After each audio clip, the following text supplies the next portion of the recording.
Assalamu alaikum. How are you? How's everyone?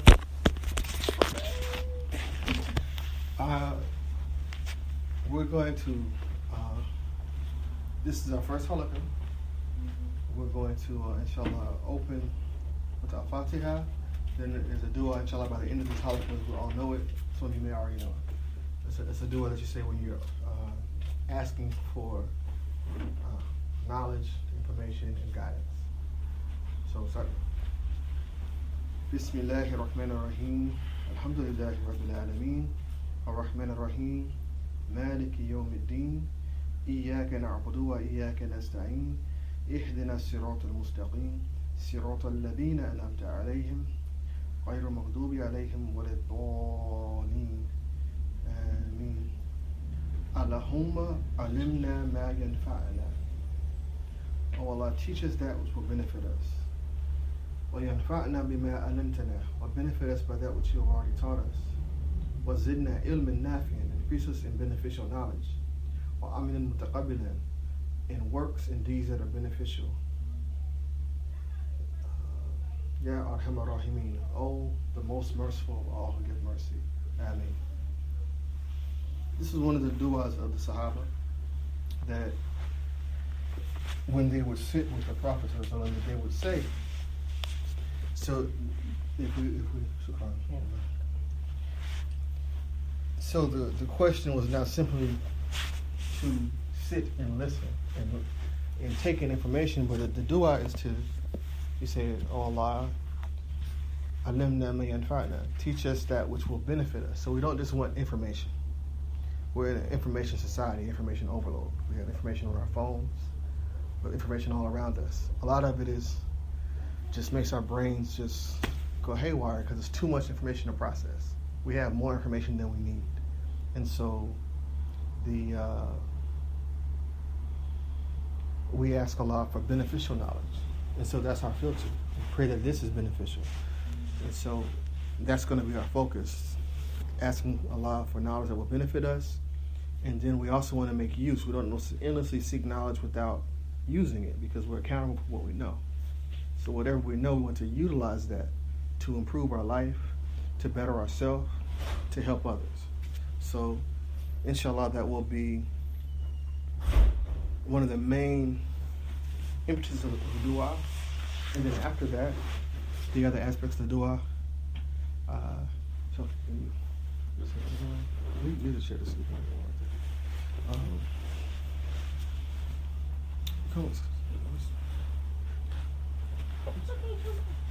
I got one for you. Bring it. I didn't know. You don't need that? Okay. So I'm going to pass this around, and this is a halaqah. So for those of us, I'm going to do an introduction and then of myself in terms of why am I sitting here? And this is probably the last time I'm going to do this because this is for the point of information. When we go sit in the class and the professor is sitting there, the professor is in there because the professor is expected to have a certain level of information that warrants being listened to. When we go to a place of scholarship, a sheikh, we sit there because the sheikh has a specialization. So I'm going to share with you my areas of specialization and why I'm sitting here. Not for any other reason. Just so you can be aware. And we can if you have questions, we can talk about it at another time. But the major thing, I have, for the better part of 20 years, I have been studying the Quran, studying Arabic, studying the Islamic sciences. So starting as an undergraduate student, then after undergraduate, I went and studied in a Jamia, or Arabic Islamic University in Damascus, Syria, Abu Nur Institute. And that university taught Islamic sciences. So fiqh, Nahu, Sarf, Mirath, basically everything that you learn, like if you learn, same thing you learned at Azhar or a college of Usul-ud-Din, the different sciences, we were introduced to all of them in Arabic. Memorized portions of the Quran. So that was my initial Islamic education, I guess, on that level. And then I returned and I continued studies here in America, interreligious studies, at seminaries and also at the Graduate School of Islamic and Social Sciences in Virginia, Fairfax, and then at Georgetown University in the Islam and Muslim Christian Relations Department, as well as the School of Arab Studies. So I'm saying that to say that I will only delve into what I know. I'm not an ulama or anything like that. But I am someone who has dedicated myself. I consider myself a student of knowledge, and I will share with you what I know. If you have any questions that I don't know the answer to, then I will definitely strive to find that information. But you can feel comfortable asking questions. You can feel comfortable. This will be an open forum. So what I want to share for to pass these around. And sooner would be to pass to the right, but we only have 3 sisters, so I'll pass to, these are Western etiquette, say ladies first for this. And so if you can take turns reading a portion of that, this is no major syllabus. More so it's just really to give you an idea what's going to be covered. And then we'll do an introduction to the Halaqah, how we're going to proceed, and inshallah begin. So if you want to read the start off. Bismillah ar-Rahman ar-Rahim. With God's name, the merciful benefactor, the merciful redeemer. Weekly JHUMA Halaqah. Topic: Intro to Islamic Sciences. Summary: the goal or intention of this weekly JHUMA Halaqah is to develop and nurture the students to be consciously reflective thinkers who approach al-Islam in a holistic way of thinking. We will introduce both the novice and experienced students to various concepts and ideas from the complete spectrum of the vast ocean that is the Islamic sciences. We will study the Quran, the Seer, jurisprudence, faith, prophecy, the intellectual schools of thought, the biography of Muhammad, peace be upon him, an introduction to Hadith sciences, the history of the Islamic world, the Islamic spirituality, Shiism, and practical issues. We will also provide a setting to discuss challenges, trending concepts, new ideas, answer questions, and dialogue about faith, identity, practice, growth, development, and seeking understanding. Yes. Text, the Holy Quran, the Vision of Islam by Halaqah and Shittik, the Evolution of Fiqh by Dr. Bilal Phillips, and Shiism, Doctrines, Thought, and Spirituality by Dr. Sayyid Hussein Nasir.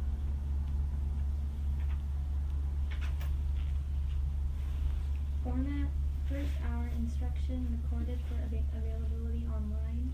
Second hour open discussion not recorded. Okay, can you pass it around? Are there any questions? I'll go through what I have taught in this setting before. We have a very unique setting here at this campus. We have Muslims from every type of background.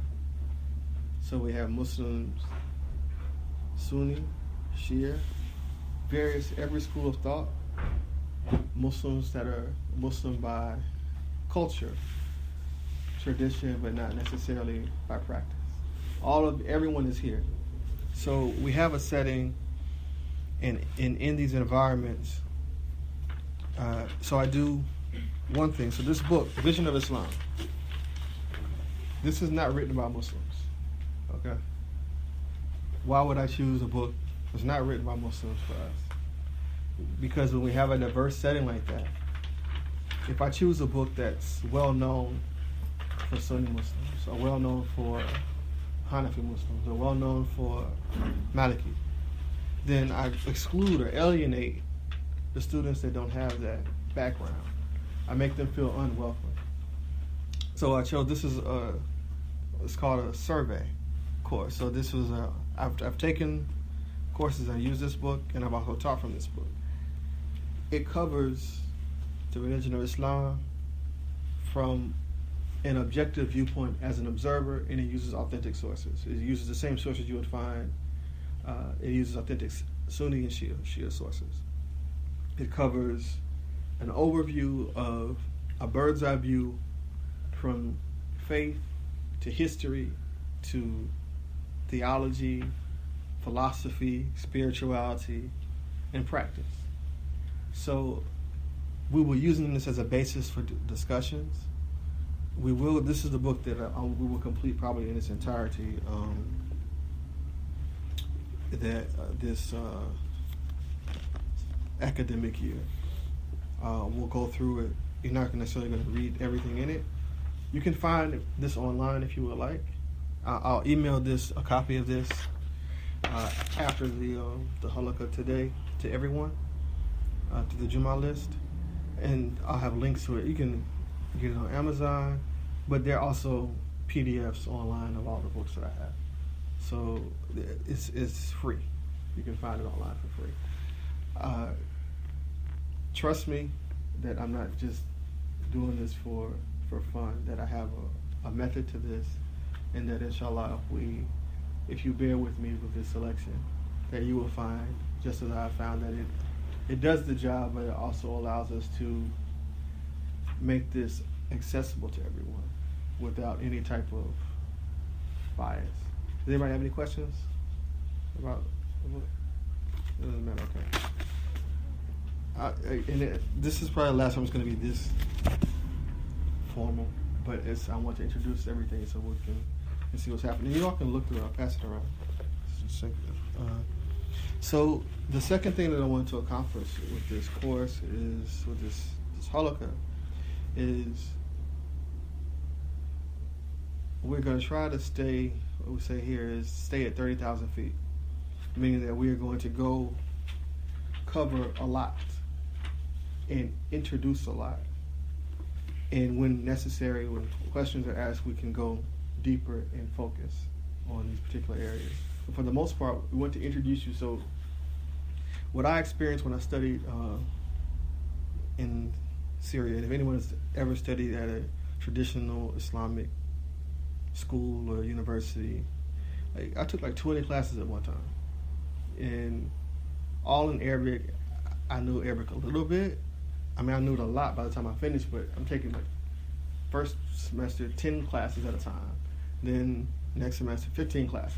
Then you're learning all these subjects all the time. They're not all every day, but it's a lot. And so you're being introduced to things, you're learning the depth of things, and it's overwhelming to get all the information at one time.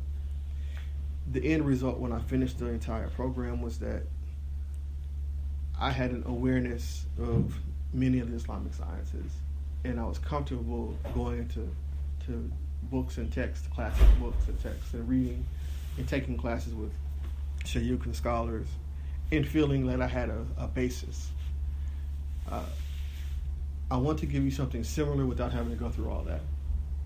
So, does that make sense? Okay. So, part of that, what I found is that in many settings, Shiism is discussed as a political ideology from history, and it's not something that we never learn about faith and practice. In a setting like this, I said, well, I have studied faith and practice from the Shia community, and I've been to some of the various Shia masajid here in the States and also abroad. So to introduce us to that from a place where there is no judgment or pressure that week. So we have a book that is written by a preeminent Shia scholar here in America, Dr. Sayyid Hussein Nasr, is actually at George Washington University.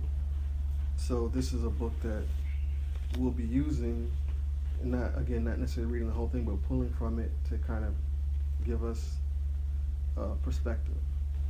So this, you can have a look. This again, all these things are online.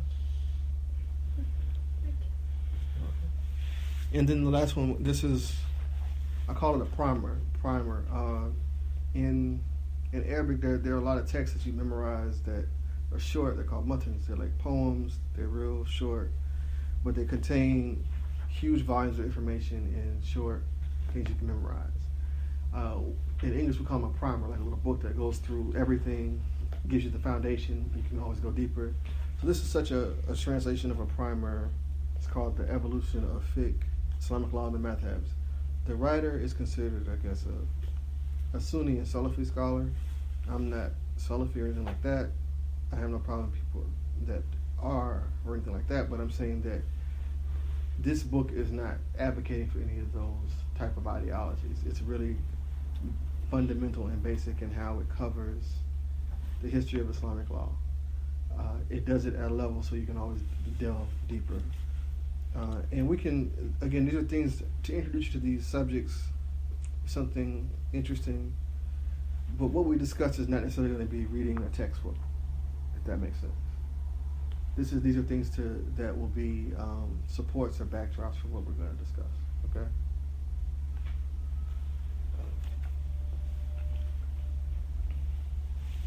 So that being said, we're going to start today.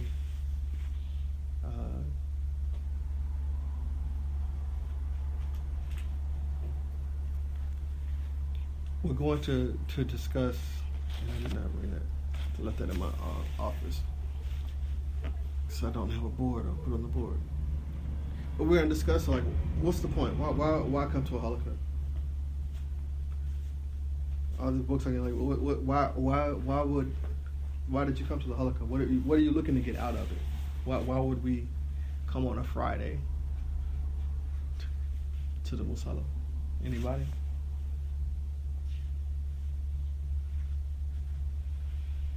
No ideas? Why did you come?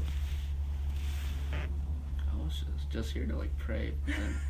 I did not know We held you hostage. So if you came to pray, please, you're not holding you hostage. It's not. If you want to leave, here you go. So. That's all good. Yeah. Anybody else? I'm here to check it out, see like what people say. You know what I'm saying? First hour like lesson. I mean that can't hurt. Second hour open discussion. That might be interesting. So. You know, get to know more of the community, get everyone closer together, inshallah. Get to know you better, so you're a chaplain. Okay. So, yeah, I know I might be the crazy guy, right? I'm the new guy. Is he crazy? Is he not crazy? What's he about? Anybody else?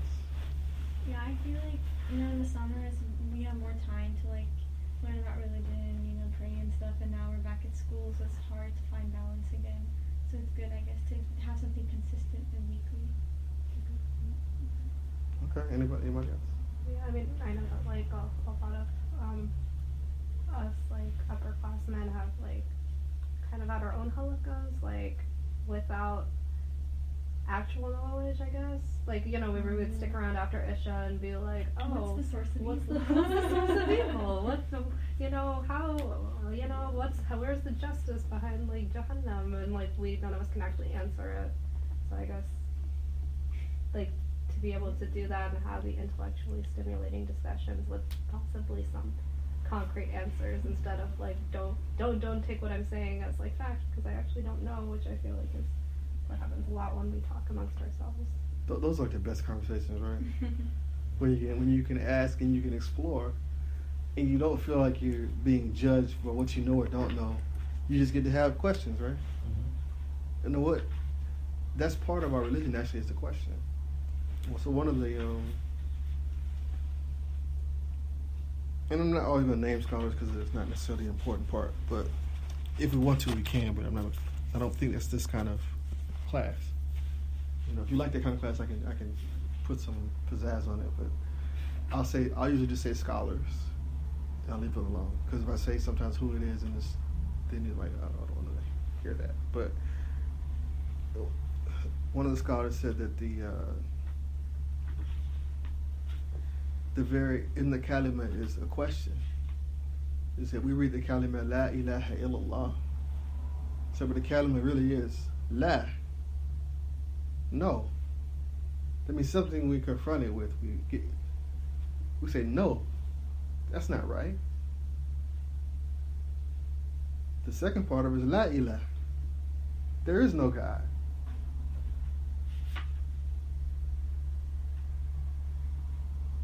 Oh, except the God, illallah. So this is an experiential journey. It becomes a statement, but the statement is a process. It's an evolution of thinking of a person. So you should have something that you say, where's the justice in this? Why do I have to do this? Where does it come from? We have to, that is how Allah created our intellects. it's a report that the Prophet that he said there's nothing more powerful created in all of creation than the aql, or the mind of the human being.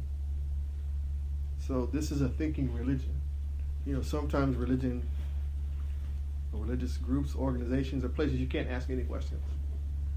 If you ask questions, you get put out. You don't see you anymore if you ask questions. But Islam is not. This is not a place that we cannot ask questions. So if you have not had a chance to ask questions before, this is a place where you can, and it's okay. Because it's the questioning process of where we learn. So another explanation of the kalima, another scholar went a little further. He said that actually is a journey of the Prophet that based on living as an orphan and the challenges he's going through, that he questioned. And his questioning reaffirmed his faith in Allah. That when he was in the cave, and how many people have been to the cave in Mecca? What do you remember from going to the cave? Well, it was hard. I remember going up the mountain, but in terms of the actual cave, I don't think we got in there because it's just so packed. Everyone wants to be in there. But it was really small, like enough to fit like maybe 2 people max. Really small. What do you remember about the climb of that mountain? It was so long. And it was like, we went in the spring, but it was really hot in Mecca.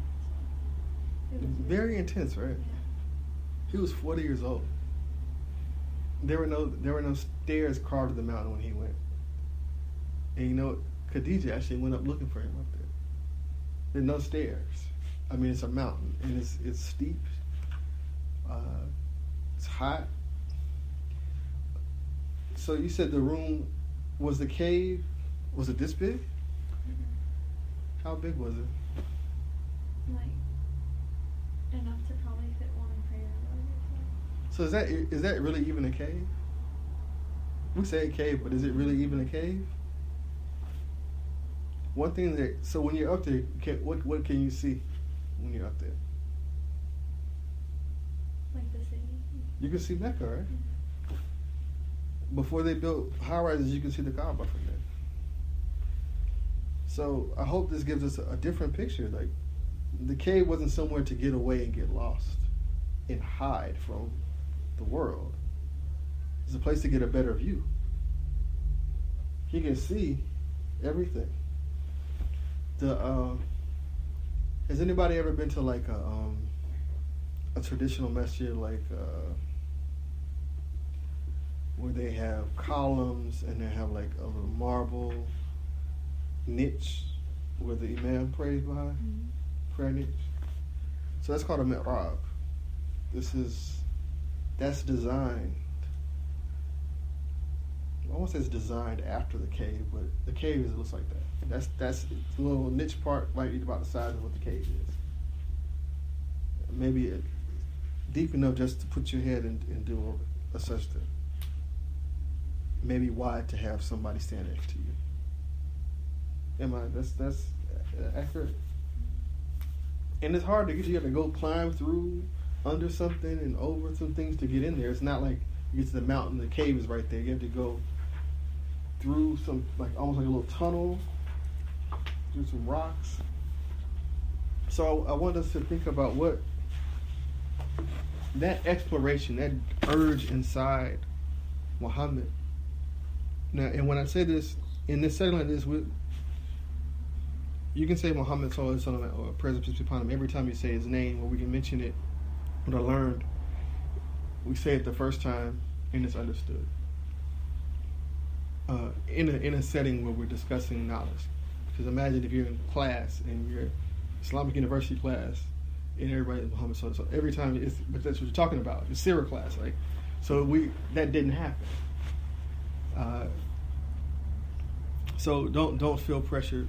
If you feel like saying it, I'm not going to stop you, but I'm saying that if I don't say it, I'm conscious that I'm not saying it. I'm not forgetting. Okay?